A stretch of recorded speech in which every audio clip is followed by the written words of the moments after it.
Hello and welcome to Nick's Nerd News. This is where you come to listen to breaking news when it comes to the nerd world. That means we have breaking video game news, movie news, and TV news. If you want to hear about the latest games, the latest movies, and everything else, stick around. Because here's your host, Nick, from a tiny studio in San Diego.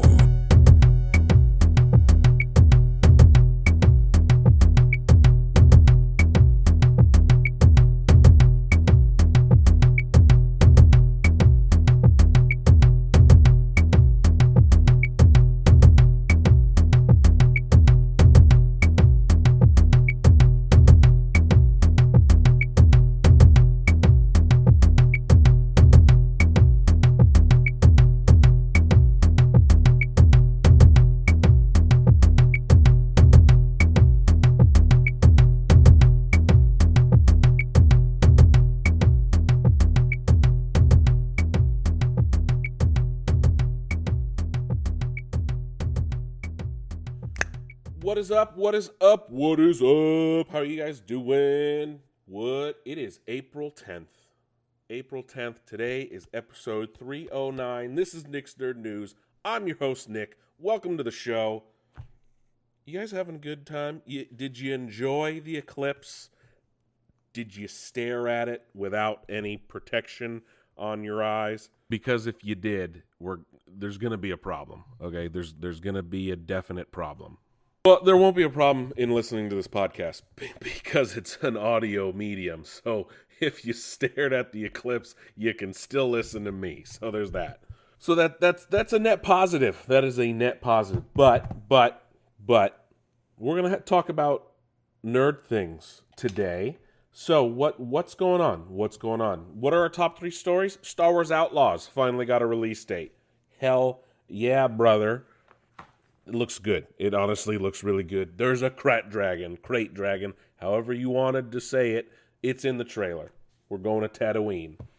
What else? Robert Downey Jr. open to returning as Iron Man in the MCU. That's big. That's big freaking news. Clearly, they're trying to get him back for Secret Wars. That's an obvious.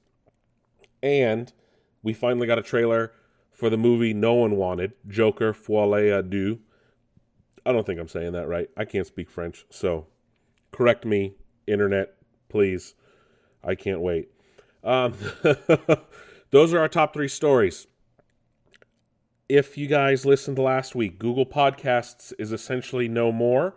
We are still on all the other major players: Apple Podcasts, Spotify, iHeartRadio, Amazon Music. We're also on, what was the other one? Oh yeah, guess what? We've been on YouTube for a few months now, and I think we're going to be on YouTube Music now as of this change where Google Podcasts goes away. So we're on those. Don't forget to follow us on social media. Nick's Nerd News. Search for us on all the major social media places: Threads, TikTok, Twitter, Instagram. We're all there. And Threads, Facebook even. Wow. Woohoo. Big. And guess what? Check out nicksnerdnews.com. You can listen to the show in your browser, follow us on the go, take us on the go, subscribe, like, share, follow, all that fun, fancy stuff that you youngins and the people out on the interwebs do. So give us one of those. Much appreciated, much obliged. And why don't we quit wasting time doing nothing and get to the actual news, shall we?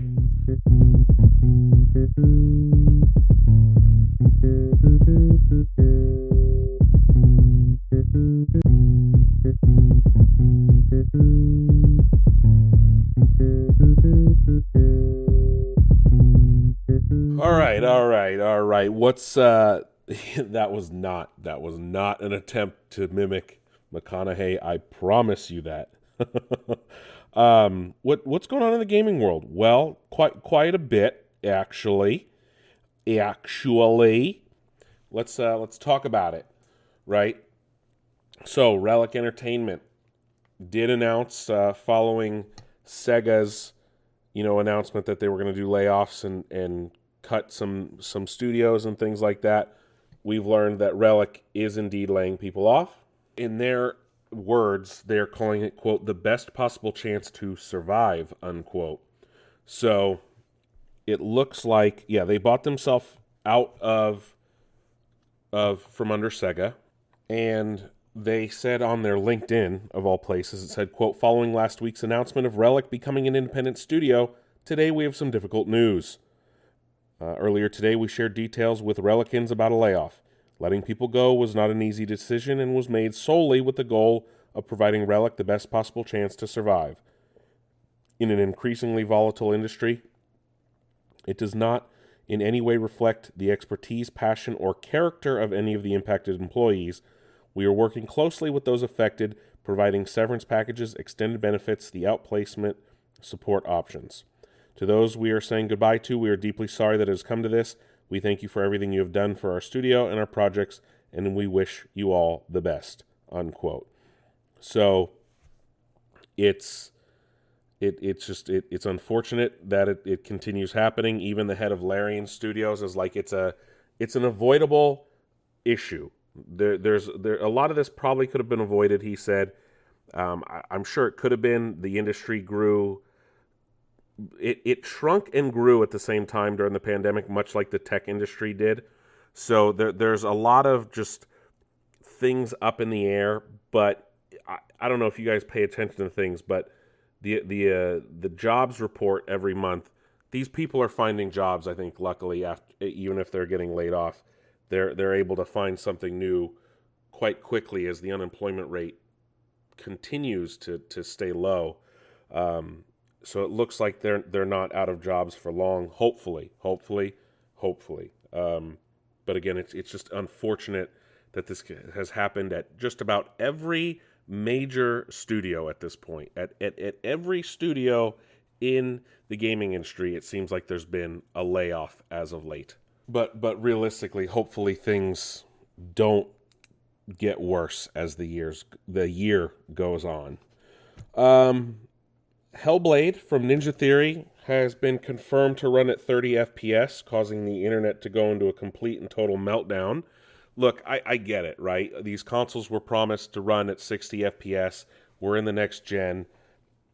I had this conversation with you guys last week. I personally can't see a difference between 60 and 30, at least not one that's noticeable to me. I know people can see it. I would rather just a game run perfectly and prettily. If it's 30 FPS, I don't care. I really don't. I mean, not every game does have to be 60 FPS. I mean, realistically, shooters are probably the only games that should be, if not higher. But like a narrative-driven game like that doesn't necessarily need to be at 30. Am I being here a shill for them? No, not at all. Like, I don't care what game is 30 FPS. I'll play Spider-Man at 30 FPS. I'll play Hellblade. I'll play God of War. I'll play Halo. Like, I don't care. I don't notice it. I literally cannot notice it. People have put it in front of me, and I cannot tell the difference. I personally cannot tell the difference, and the internet is losing its shit over it. So, again, as long as it looks good and it plays well, right? Isn't that all that matters? That we're fighting over frame rates now? I get it. They promise these things, but, like, is that really necessary? Is your enjoyment of the game going to change because it's not 30? I think we're being a little nitpicky here. I don't know. A canceled Nolan vs. Batman game has had screenshots leak that gave us a glimpse at what could have been many moons ago. But we were lucky enough to get an even better game out of its ashes, and that would be Monolith's Shadow of War, Mordor. No, Lord of the Rings Shadow of War. Was that what it's called? Lord of the Rings Shadow of War or Shadow of Mordor, whatever they called that, the first game. Pretty sure it was just Shadow of War. I think it was Lord of the Rings Shadow of War. Was it Lord of the Rings? Anyway, you know what I mean. It was in that world, right? Middle Earth Shadow of War. That's what the game is called. Took me a Took me a bit. But yes, because of whatever happened with the Nolan verse Batman game, and however it failed to materialize, all of that ended up then becoming the building blocks of Middle-earth Shadow of War, the first game. Oh man, they should make a third one. Those games were really fun. And I don't know what happened, but the Nemesis system, which could have been a massive game changer, just completely disappeared from Warner Brothers games. I don't understand how they own this great tool and they don't fucking use it. Makes no sense. Zero sense. They could be using it in like half the games they release. Or they could be like, licensing it out and games would just be so much better for it. What games did you guys play last year? Did you guys play new games? Did you play old games? Well, a new report has found that gamers played mostly older games in 2023, despite massive releases coming out last year. But reported by Kotaku, Newzoo, video game market analyst, found a report that 66 titles accounted for 80% of overall playtime in 2023. Of that number, 60% of playtime was spent on games released 6 or more years ago, which is nuts. It measured data across 37 markets except for Switch, which only used US and UK data. Not one new release breached the PC list, while only EA Sports FC 24 made it onto PlayStations. Starfield was the only 2023 game on Xboxes, whereas new games for the Switch were Tears of the Kingdom, Super Mario Bros. Wonder, and Hogwarts Legacy. Wait a minute. Hogwarts Legacy was the number one sold game last year, and it wasn't even in... What? Anyway, Fortnite was the most played game on all platforms, followed by Roblox, Minecraft, Grand Theft Auto 5, yes, a 10-year-old game. Call of Duty with Modern Warfare 2, 3, and Warzone 2.0 counted as one. Rocket League, all up there. Fortnite, Roblox, League of Legends, Minecraft, GTA 5 accounted for 27% of all playtime last year. Annual releases like FIFA or FC, NBA 2K, Madden, NFL accounted for 15% of all playtime, which, 8% of total playtime last year was for new releases for games released in 22 and 23. That's wild. That is crazy. Of all new games, though, Diablo 4 took the top spot of 1.4% of total playtime, then Hogwarts Legacy, then Baldur's Gate, then Elden Ring, and Starfield, both at 0.3%. Wow. That is crazy to me that a game that was the number one sold of the year wasn't even the number one new game played last year. How wild is that? That's insane to me. People just playing old games. They want new games, yet they're not playing new games. There's too many new games. What? EA has announced that its Star Wars Galaxy of Heroes mobile game is finally getting a release on PC 8 years after it first launched on mobile. This is a game I used to play. I used to play this every day. I put actual money into this mobile game. I am not a big mobile gamer. I am not big on paying for games like that, except this game somehow tricked me into it. No, it didn't trick me. Like I wanted to, because I wanted certain characters and level ups. I haven't played in quite a long time just because the player base kind of evaporated. The game got stale. Nothing was really being added or changed. I haven't played it in a while. But it was fun. It was just like a turn-based little Star Wars arena combat game, I guess would be the best way to describe it. I really don't know, but when it does finally launch on PC, it will have cross-save capability. So that way you can play on mobile and PC, things like that. It will have cross-platform stuff. Wow, it isn't even recognizing my account. I don't think I've actually played it on my new phone since I got my new phone last year. But yeah, it's finally coming to PC, Star Wars Galaxy of Heroes. We've also learned that Microsoft and Xbox are moving full steam ahead on whatever their next console is, and that's a direct quote. Full speed ahead, excuse me, is the direct quote. No other information, release date, anything like that. I expect probably a 2028 release, if not maybe 26. Realistically, console generations are 8 years long at this point. They have been since the 360 era because, the economy changed and 2008 happened. So consoles went from having like a 4 or 5 year generation to having an 8 year generation. We're more than likely going to have that as well. If it comes out before that, I would be a little surprised. Granted, Nintendo always starts early, but they're technically behind. Sarah Bond, who is the president of Xbox, put in an email that was sent to staff that was obtained by Windows Central, saying, quote, "We are moving full speed ahead on our next generation hardware, focused on delivering the biggest technological leap ever in a generation," unquote. So, in the same generation or next gen, it's not super clear, but that's happening. We have learned that Troy Baker will not be voicing the main protagonist in Grand Theft Auto 6, despite people thinking they heard his voice in the trailer. Saber Interactive has opened up about leaving the Embracer Group. The CEO, who Matthew Kark, I still don't know how to say his last name, but let me see what's going on. He spoke with IGN of all people, and seems to be a little bit in a better mood, saying, quote, "For the most part, it turned out as I had imagined, at least for the first couple of years," unquote. Then talking about, working for them, embracing it.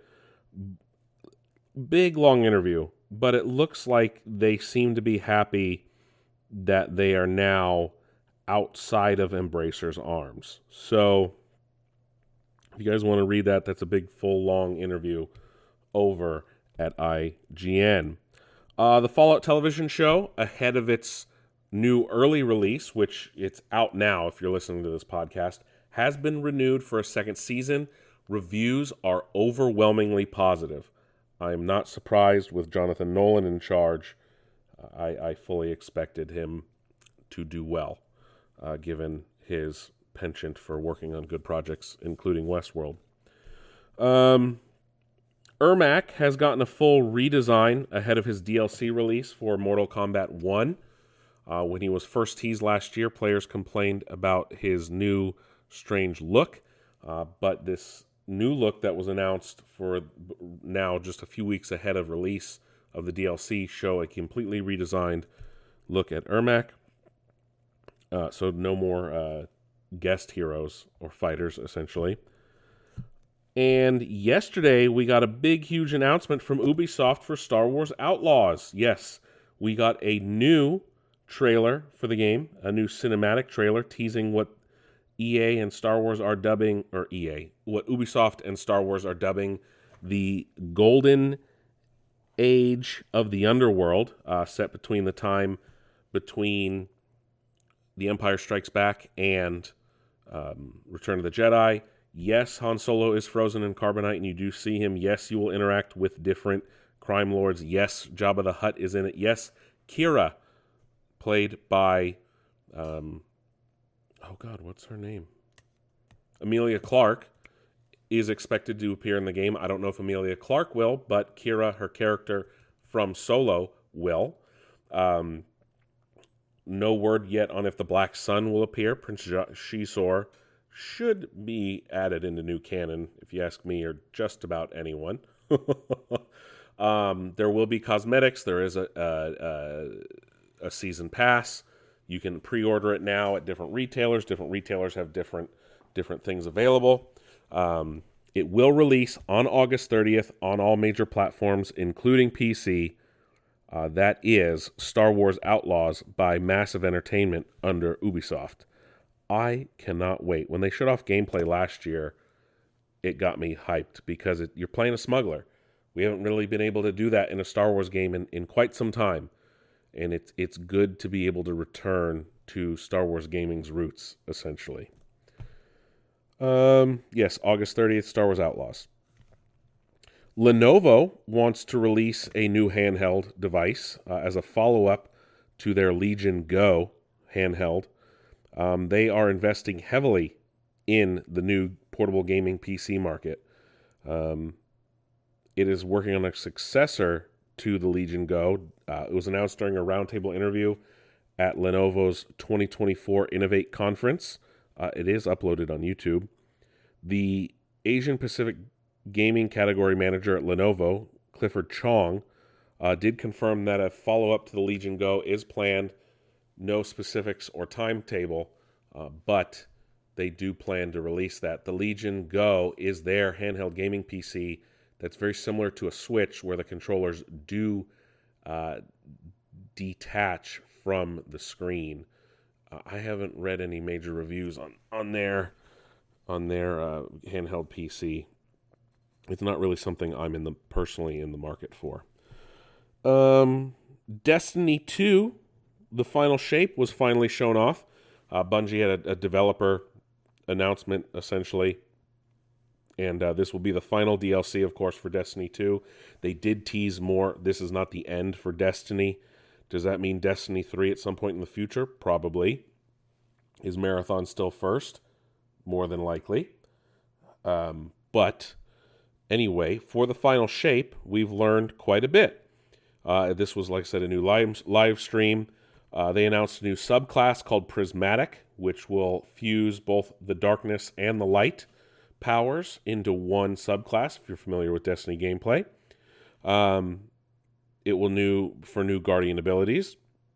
Art director Dave Samuel said, quote, "One of the concept artists early on created this very evocative image of a Guardian with light armor and dark armor. We're like, we really need this in the final shape. This is the ultimate form of being a Guardian, to wield light and darkness at the same time," unquote. But who knows how that will affect the sandbox, of course. Also, the first new enemy faction being added to the game since 2018. They're called the Dread. And they're joining several other new enemies that were added in last year's Lightfall expansion. So, the Dread will include flying bats with guns called the Grim, melee bruisers called Husk, and Weaver's Attendants, which will use strand and stasis powers to obstruct and attack, as well as the Tormentor that was added from Lightfall last year, and the Subjugator, which is also going to be added. The art director Dave Samuel said, quote, "The Dread are the new Witness faction. When you see these new characters, not only do they look unique and new, but you see like a through line that we've been building through the years that connects it all together," unquote. There was also an executive creative director, Luke Smith, who said, like I said, teased that, said, quote, "Facing the Witness is not the end of Destiny 2, and it's definitely not the end of Destiny. After you face the Witness, we're going to tell you what's next in Destiny 2, unquote. So, maybe the final shape will not be the end of Destiny 2, like we all previously thought. Or it will be the end of Destiny 2, but not the end of Destiny. Blizzard games are finally returning to China after they were able to strike a new deal with NetEase. It looks like they will be returning to mainland China this summer after almost a year and a half of being off the market. Of course, this was done after Microsoft purchased Blizzard. NetEase entered into a separate agreement themselves with Xbox to bring Xbox games, or NetEase games, to Xbox and other places. In January of 2023, games were taken offline in China because of the partnership that fell apart between NetEase and Blizzard. But now a new deal has been made that Phil Spencer himself announced, and they've renewed their contract, and looks like they're trying to bring more Xbox games to China as well, or Xbox in general. That's cool. EA has announced they will be raising the price of EA Play starting next month on May 10th. The monthly subscription for regular will go from $4.99 to $5.99, and the premium option will go from $14.99 to $16.99. That is for EA Play standalone. That will go into effect on May 10th. EA has also said, despite rumors, they are not making Dead Space 2 remake, saying there's no validity to their claims. Even telling IGN, quote, "We don't normally comment on rumors, but there's no validity to this story," unquote.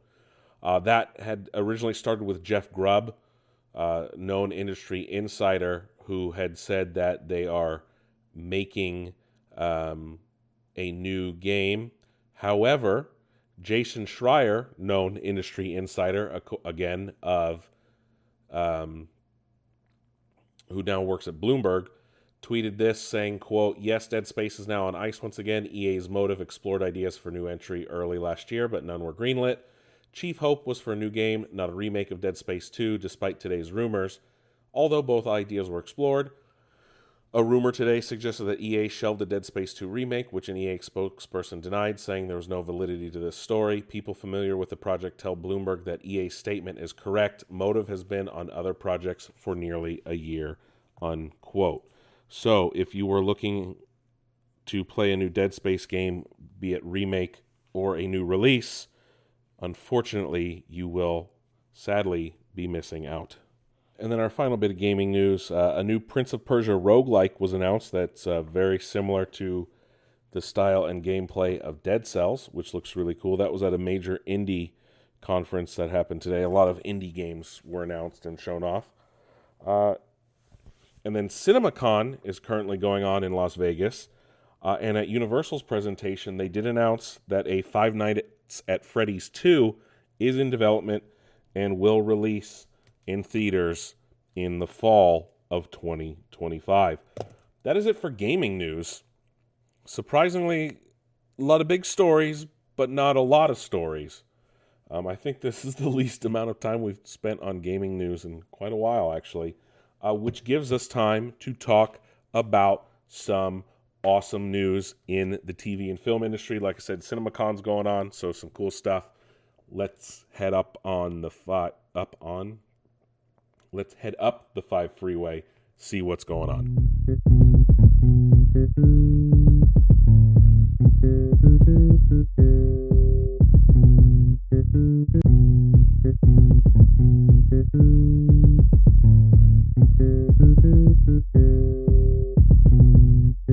All right, so what's going on in Hollywood?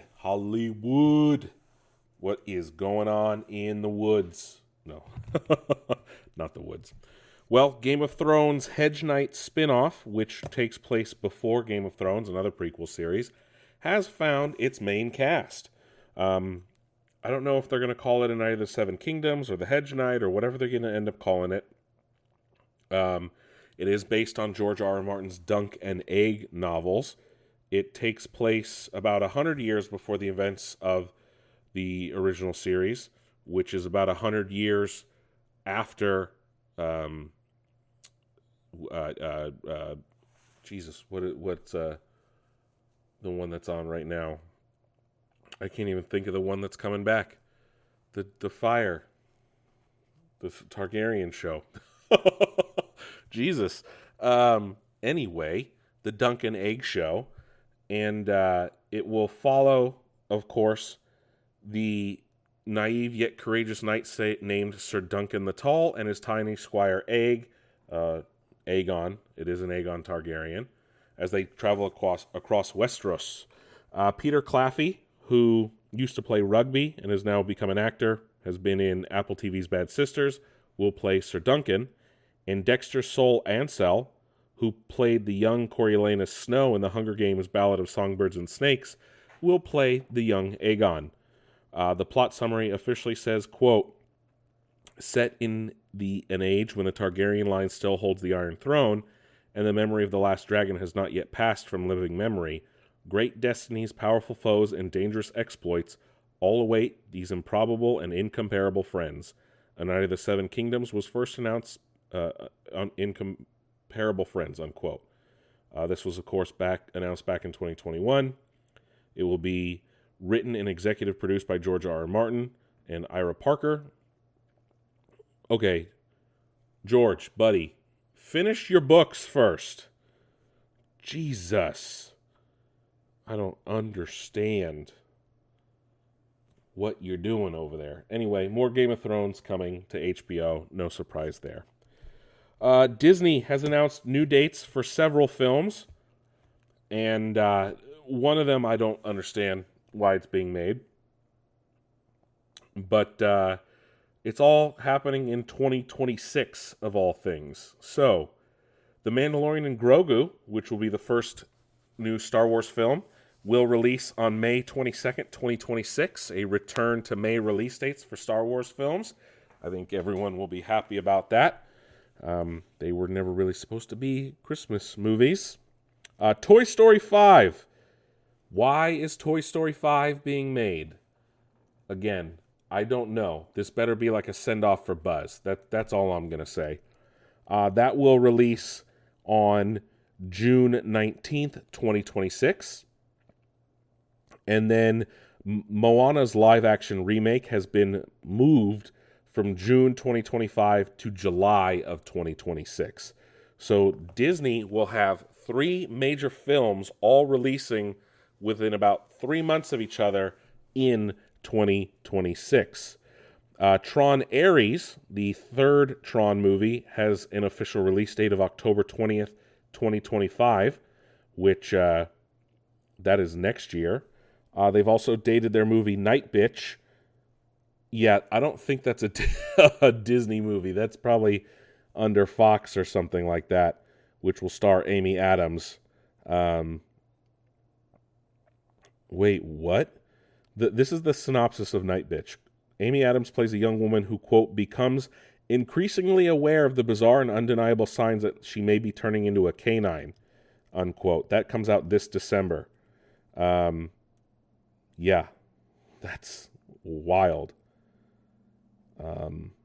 We still don't know when some other movies they announced recently are coming out, but The Mandalorian and Grogu will be the next major Star Wars film in 2026. 7 years, almost 7 years after the release of The Rise of Skywalker, which is a good amount of time to separate, from the sequels.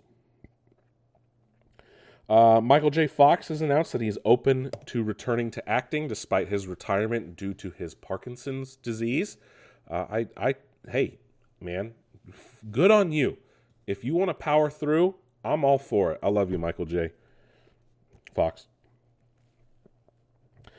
Disney Plus password crackdown will begin this year, according to CEO Bob Iger. It will start in some territories this summer and eventually in the U.S. in the fall. They have yet to announce plans for adding additional members or anything like that. But in an interview with CNBC, CEO Bob Iger said, quote, launching its first real foray into password sharing in just a few countries and a few markets. But they didn't, and that, unquote, all markets will be under the crackdown by September of this year.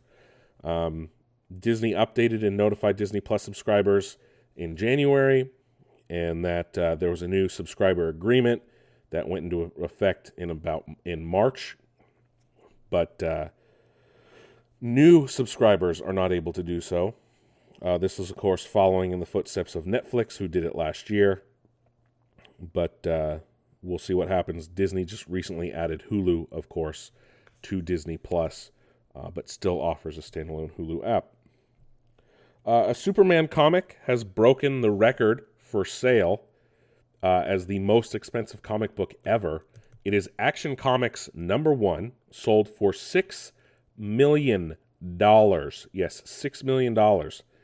A 8.5 grade Action Comics #1, sold by Heritage Auctions, is an issue from 1938, an 85-year-old comic book, and has just one small tear at the top of its spine and a small crease in the top left of its back cover.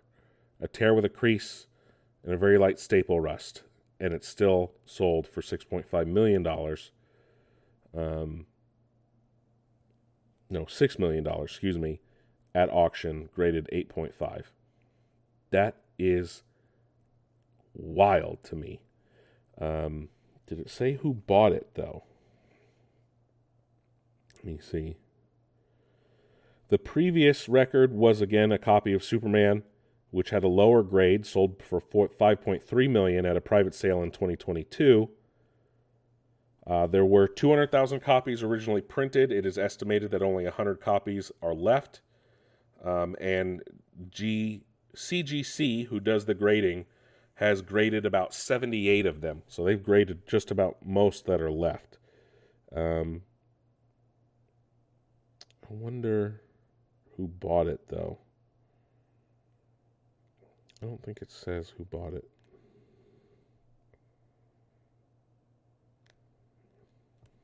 I don't know. I don't care. But along with that sale was also a letter that was auctioned off for just $264,000. It is a 3-page letter from 1934 written by Jerry Siegel, the co-creator of Superman, to an artist known as Russell Keaton, offering to collaborate on a pitch for a new comic strip titled Superman. So this is 4 years before Superman ultimately debuted. It's a very different version of what Superman will ultimately become, but that sold at auction as well.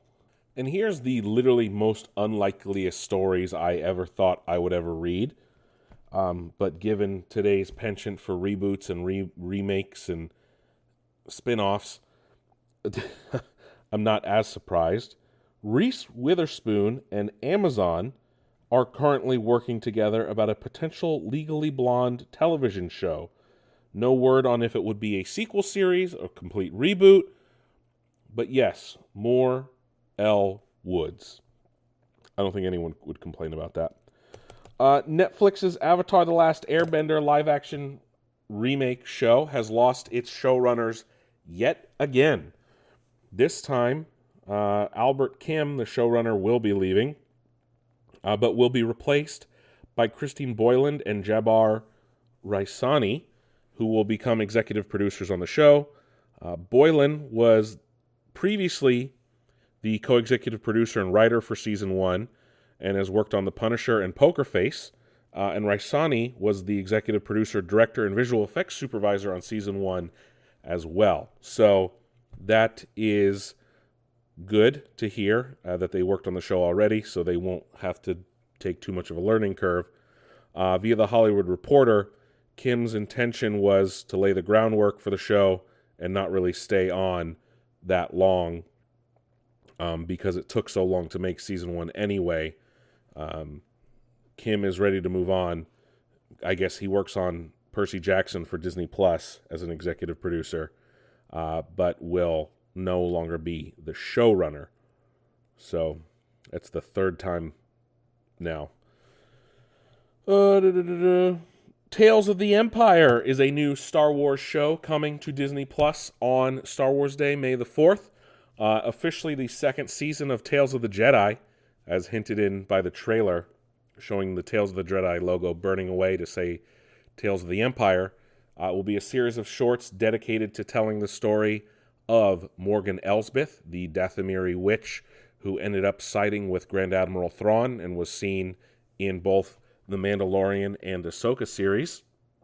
And it will tell her story from when Dathomir is essentially practically, the Dathomiri witches are practically wiped away during the Clone Wars with the invasion of the Separatists and General Grievous, as well as an episode of her meeting a young Admiral Thrawn in the Imperial Navy, and then leading up to what looks like an episode set sometime before her appearance in The Mandalorian. The other half of the show will focus on Barriss Offee, who has not been seen since, I think, like the fifth or sixth season of the Clone Wars. It will feature her becoming an Inquisitor for Darth Vader and the Emperor in the early days of the Empire, which I'm very interested to see the stories that they tell and to see if Barriss Offee does become a full-fledged Inquisitor or if she returns to the light side. Tales of the Empire will premiere on Disney Plus on Saturday, May 4th. Did you guys know Christian Bale is playing Frankenstein's monster in a new version of Frankenstein's The Bride of Frankenstein? Maggie Gyllenhaal is directing the film, and this image of Christian Bale as Frankenstein is very evocative of Jared Leto's Joker. It is a black and white picture of a tattooed Frankenstein's monster. Yes, a tattooed version. And I'm not the only person that noticed that it looks like Jared Leto's Joker. The movie will be called The Bride, and will include Jessie Buckley as the bride. Peter Sarsgaard, Annette Bening, and Penelope Cruz all will star in the film, which releases October 2025. Anyway, Jonathan Nolan, who of course is leading the charge on the brand new Fallout show that is currently airing on Amazon, recently sat down to talk to some people, as he's been doing the press rounds for Fallout, and told The Hollywood Reporter he still plans to finish Westworld despite its cancellation at HBO. I don't know how that would work. Saying, quote, 100% committed to giving Westworld. He's saying, quote, we're completionists. It took me 8 years and a change of director to get Interstellar made. We'd like to finish the story we started. I'm so fucking proud of what we made. It was an extraordinary experience. I think it would be a mistake to look back and only feel regret over how it ended, but there's still very much a desire to finish it, unquote. Yeah, just leave it. It started getting bad. Westworld went from good to bad real fucking quick. I don't know how he's going to finish it, to be honest. Gillian Anderson says she is open to making a cameo appearance as Dana Scully in Ryan Coogler's X-Men project, whatever it might be, if it's a reboot or not. She is open to returning as Dana Scully at least one more time. The Witcher Season 4 is adding both Charlton Copley and Danny Woodburn to its cast. Charlton Copley, of course, is most famous for starring in District 9. And Danny Woodburn is an actor who's very famous and appeared in many different things. I know him best, and many people might know him best, as playing Mickey Abbott in Seinfeld, Kramer's off and on again acting partner. They'll be joining Season 4 of The Witcher. James Gunn has shot down the theory that the main antagonist of his Superman film will be a clone of Superman or Bizarro, saying, nope, it's just one Superman. He's usually quite honest and upfront, so no reason to not believe him. We found out who will be co-writing the Dawn of the Jedi movie with James Mangold, and it will be co-written by House of Cards creator Beau Willimon. This is via The Hollywood Reporter. He also wrote some of the best episodes of Andor so far. So, looks like James Mangold has some awesome writing partners. This movie is shaping up to sound like a great Star Wars movie whenever it gets made. The producer behind the Sonic the Hedgehog movies is hoping that they reach Avengers level. Yes. Toby Asher was speaking with Paste Magazine in regards to the upcoming Knuckles show and, of course, Sonic the Hedgehog 3, which is currently filming.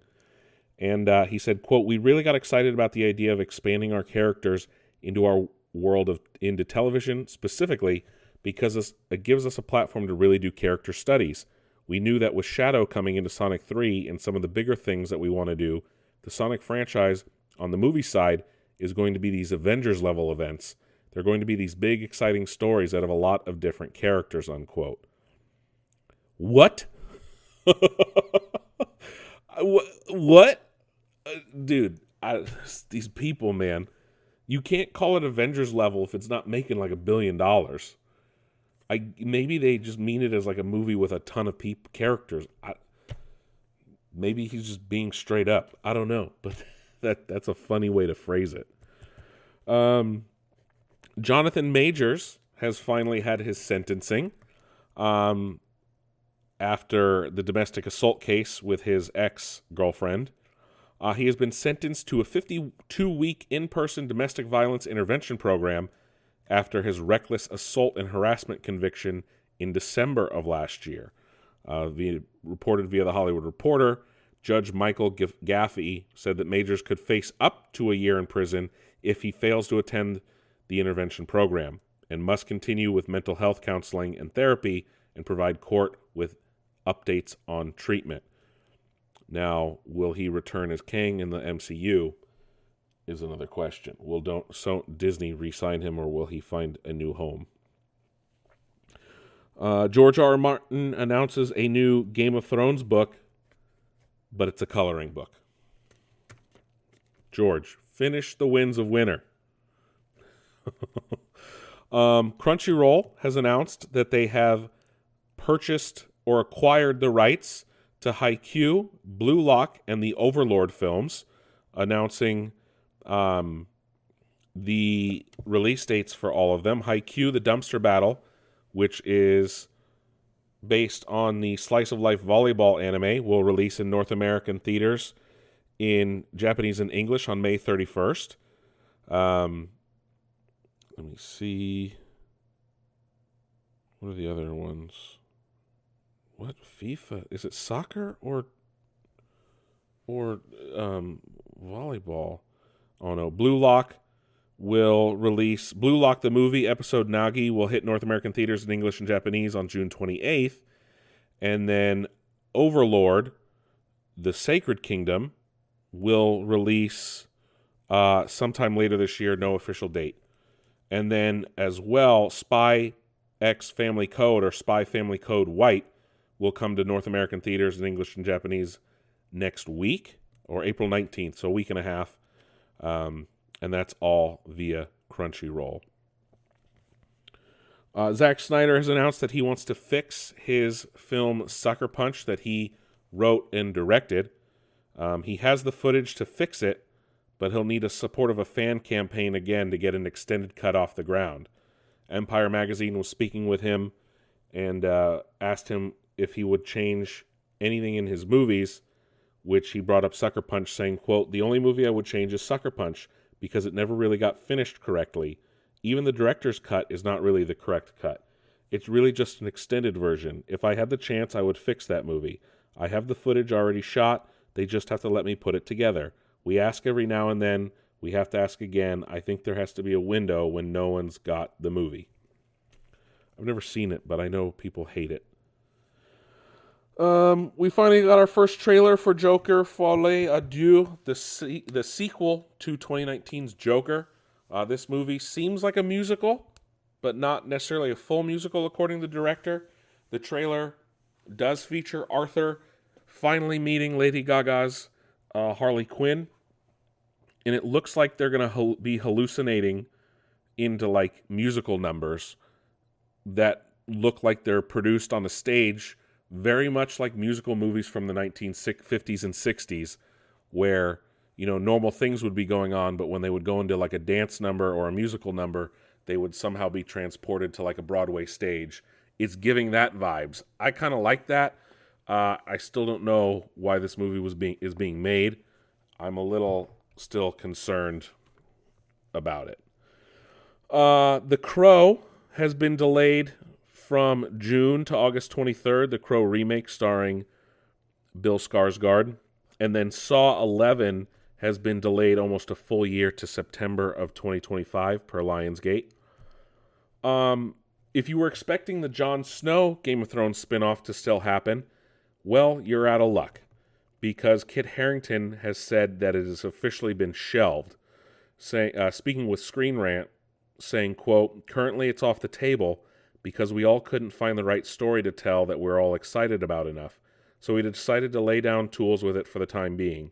There may be a time in the future where we return to it, but at the moment, no. It's firmly on the shelf," unquote. Yeah, we don't need a Jon Snow show of Jon Snow living beyond the collapsed wall. Like, what? That's pretty much what the last few seasons of Game of Thrones were. Anyway, Robert Downey Jr. is open to returning as Iron Man in the MCU, which is amazing to hear. I think people were worried that he wouldn't come back. He said he would happily return. But in a new Esquire cover story all about him, he said he was asked if he'd ever return to play Iron Man. He said, quote, "Happily, it's too integral a part of my DNA. That role chose me. And look, I always say, never ever bet against Kevin Feige.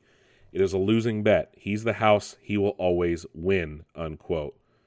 So, Secret Wars? Secret Wars. Secret Wars. There you go, folks. Secret Wars. I think we all know by now about the infamous Dune 2 popcorn bucket and what it looks like and how popular it became, and it became a meme. Well, in an interview with Variety, when asked about the theater chain and how it planned to continue to lean into collectible popcorn buckets, which they continue to do, AMC Chief Content Officer Elizabeth Frank admitted that maybe there was a misstep, saying, quote, "We would have never imagined the Dune thing. We would never have created it knowing it would be celebrated or mocked," unquote. You gotta be fucking kidding me if you didn't think that thing was gonna be turned into what it became. It literally looks like a fucking pocket pussy.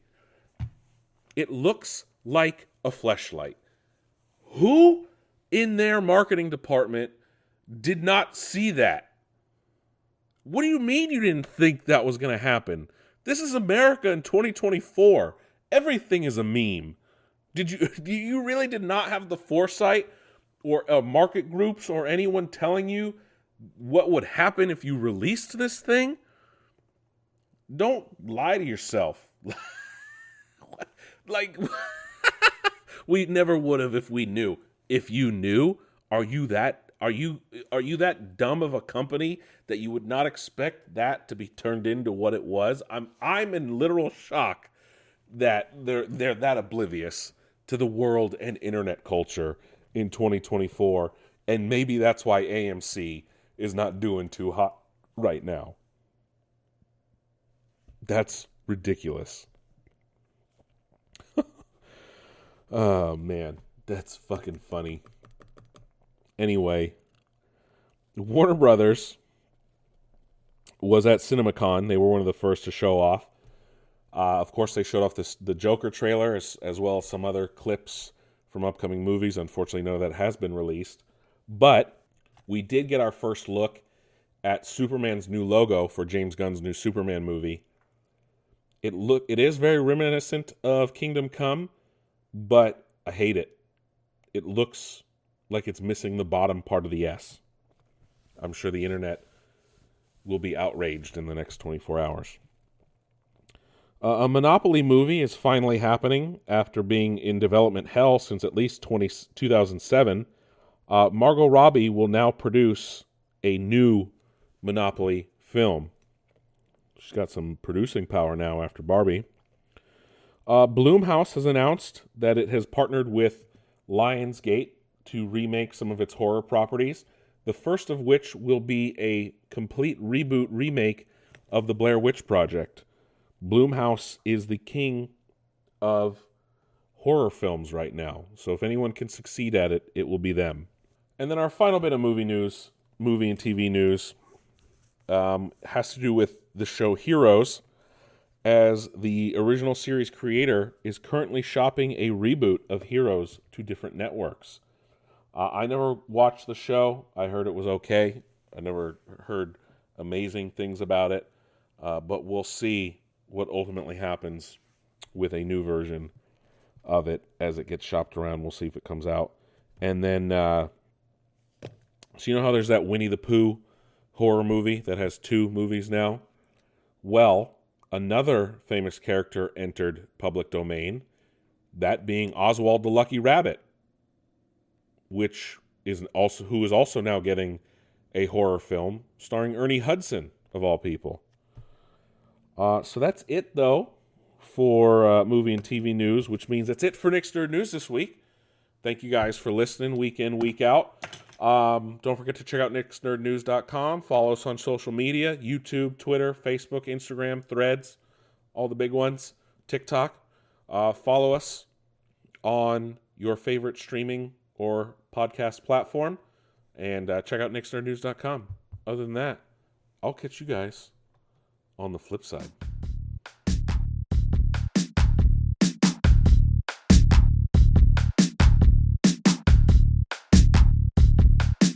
This has been a production of Nick's Nerd News. Please do not use without implicit faxed permission. And yes, that means with a fax machine. Thank you, and have a nice day.